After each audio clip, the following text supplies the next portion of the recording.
99.99% దొంగతనాలు జరిగేటప్పుడు పోలీసోళ్ళు రారు. ఎప్పుడో నూటికో కోటికో ఒక్కపారి బై మిస్టేక్లా వస్తుండొచ్చు. అగో ఆ నమ్మకంతో కర్ణాటక రాష్ట్రం బళ్ళారి సిటీలో ఉన్న ఏటీఎం మిషన్లకి వెళ్ళి పైసలు దోసుకపోదామని ప్లాన్ చేసిండో దొంగ మొక్కపోడు. కానీ గాషారం బాగాలేకుంటే తాడే పామై గరుస్తుంది అన్నట్టు ఆ 0.01% టైం రానే వచ్చింది. ఇక పోలీసు వాళ్ళ చేతికైతే రెడ్ హ్యాండెడ్గా పట్టుబడ్డాడు ఆ దొంగోడు. దరిద్రుడు తలగడగా పోతే వడగండ్ల వాన పడ్డదట వెనకటికి. అగో అట్టనే అయింది. ఈ ఏటీఎం మిషన్లకి వెళ్ళి పైసలు దోసుకపోదామని చూసిన దొంగని పని కూడా. ఇక చూడు అప్పటికే మిషన్ను పొరక ఇరగొట్టిండు. కానీ పైసలు పెట్టి అసలు పెట్టిన మాత్రం తెరవరాలేనట్టుంది. అర్ధగంట సేపు అటు ఇటు తనలాడిండు. అప్పటికే పుణ్యకాలం పూర్తయి రావుకాలం ఎంట్రీ ఇచ్చింది. పోలీసు ఆయన కూడా రానే వచ్చిండు.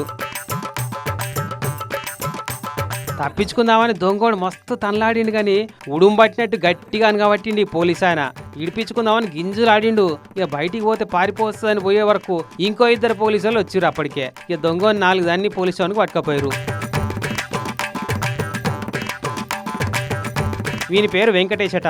అనంతపురంకి వెళ్ళి బళ్ళారికి పోయి ఏటీఎం మిషన్లో దొంగతనం అటెంప్ట్ చేసి అడ్డంగా పట్టుబడ్డాడు. కానీ పోలీసు వాళ్ళు ఇట్లా సడన్ ఎంట్రీ ఇస్తారని అస్సలు ఊహించినట్టుండు.